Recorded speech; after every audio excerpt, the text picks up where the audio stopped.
kaos spesial dari Starting Eleven, merchandise edisi Timnas Day. Klik link di deskripsi untuk pre-order ya.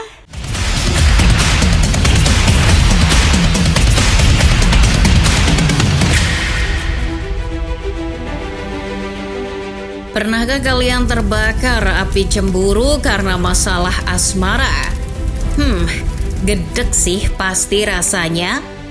Perumpamaan tersebut tampaknya cocok jika disematkan kepada kondisi timnas Malaysia sekarang ini. Malaysia bawaannya cemburu melulu dengan prestasi menawan timnas Indonesia. Harimau Malaya bahkan ingin sekali menjadi perkasa seperti timnas Indonesia. Mereka tak malu lagi mengakui keberhasilan timnas Garuda. Kini mereka bahkan sudah menyiapkan cara untuk merevolusi sepak bolanya agar menyamai pencapaian Indonesia. Lalu caranya bagaimana? Sebelum membahasnya, football lovers baiknya subscribe dan nyalakan lonceng notifikasinya dulu ya, agar tak ketinggalan sajian menarik dari Starting Eleven. Sudah sewajarnya sebagai rival, persaingan antara Indonesia dan Malaysia di dunia si kulit bundar nggak ada habisnya. Namanya seteru abadi, sampai kapanpun mereka akan tetap bermusuhan demi sebuah gengsi. Tak terkecuali di media sosial, netizen dari kedua negara tersebut pun sering berbalas ejekan demi membela timnasnya masing-masing. Namun anehnya, di saat timnas Indonesia sedang meroket prestasinya, netizen sepak bola Malaysia yang tadinya sering mengolok-ngolok tiba-tiba berbalik memuji.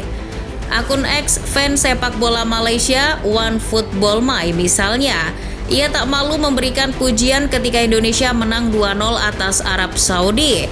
Mereka mengatakan bahwa Indonesia terbukti sudah layak untuk lolos ke Piala Dunia 2026.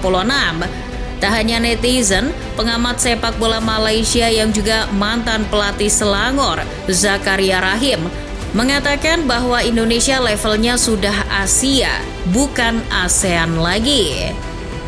Di balik pujian publik sepak bola Malaysia itu, mereka juga ingin segera meniru apa yang dilakukan PSSI untuk membangkitkan sepak bola Indonesia.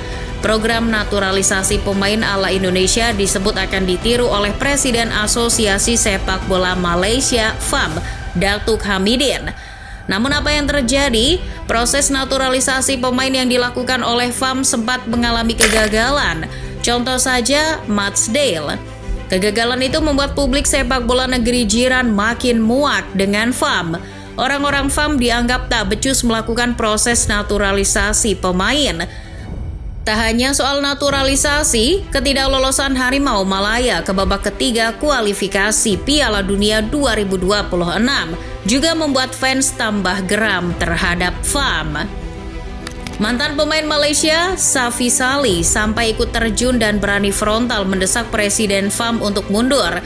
Sampai akhirnya Datuk Hamidin pun menyatakan siap mundur pada September lalu. Namun ternyata omongan Datuk Hamidin tersebut hanya manis di bibir saja. Hamidin tetap bertahan sebagai Presiden FAM hingga sekarang. Datuk Hamidin berani mengatakan bahwa yang bisa menentukan dirinya melepas jabatan Presiden FAM adalah anggota federasi melalui sebuah kongres.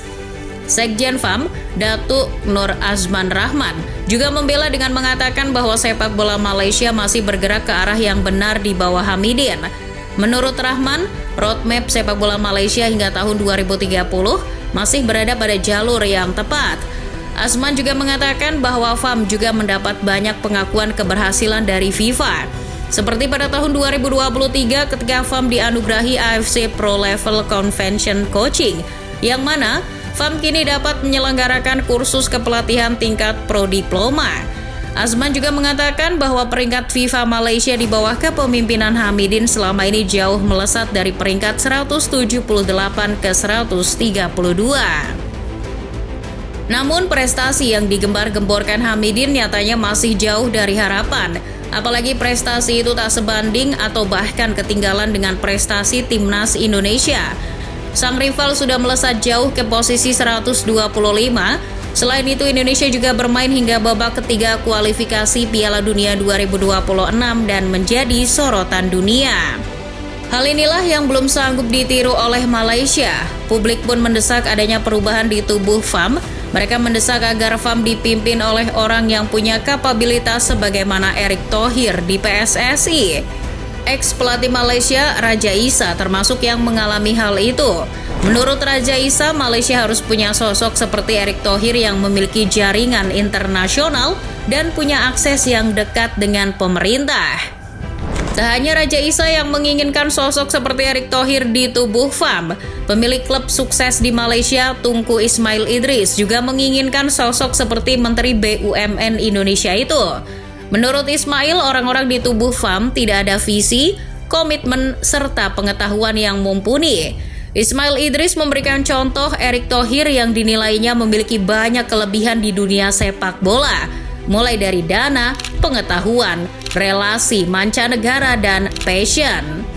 Penilaian Tunku Ismail Idris itu seketika membuat heboh publik sepak bola Malaysia. Pemilik klub Johor Darul Ta'zim itu dianggap bisa jadi juru selamat sepak bola Malaysia.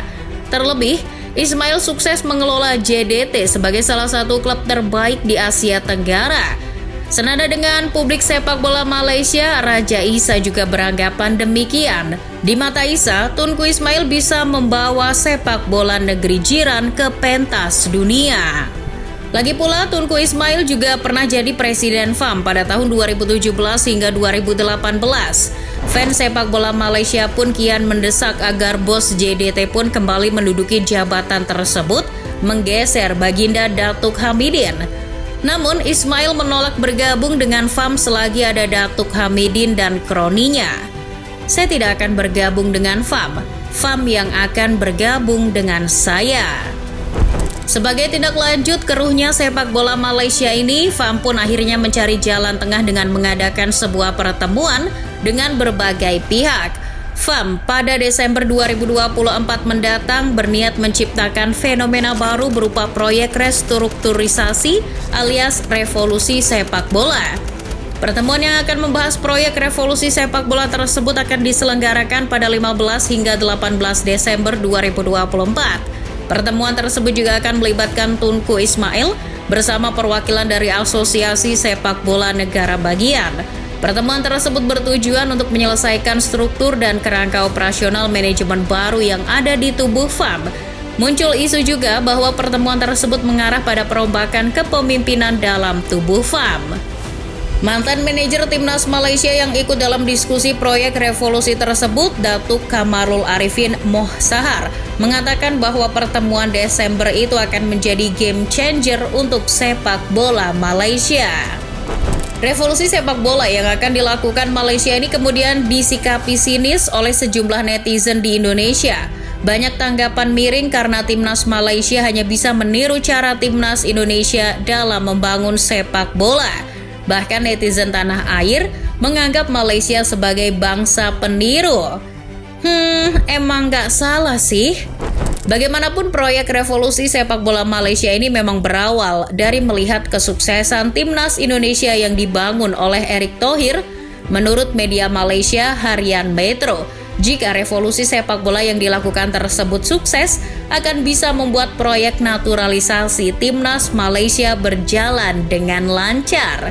Pemain keturunan akan lebih banyak tertarik untuk bergabung seperti halnya di Indonesia.